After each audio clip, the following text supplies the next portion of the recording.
Most people think minimalism is about getting rid of stuff, fewer clothes, cleaner countertops, empty shelves, and sure, that's part of it, but that's the easy part. What I didn't realize at first is that minimalism isn't really about things at all. It's about the excess that we've been carrying for years, often without questioning where it came from. That is, the beliefs, the expectations, the pressure to be more, to do more, to prove more.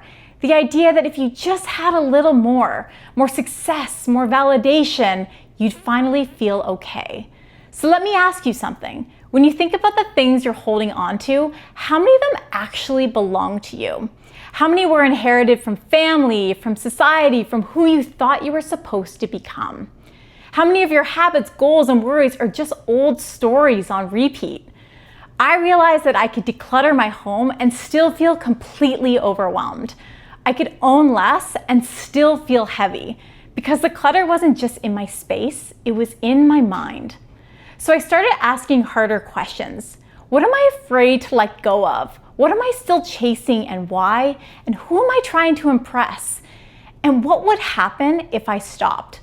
Minimalism asked me to sit with discomfort, to notice what was coming up for me when the noise was gone, to sit alone in an empty room and to face myself, to see who I was without all the distractions. And that part was uncomfortable, because when you remove the excess, you don't just find peace, you also find the things that you've been avoiding.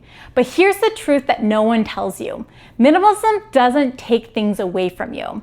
It takes away what's been getting in the way of you being your truest self. So before you ask, what can I get rid of? Try asking this instead. What am I holding on to that's keeping me stuck? And what would my life feel like if I stopped carrying it? Because once the baggage is gone, you don't need more to feel whole. You realize you always were.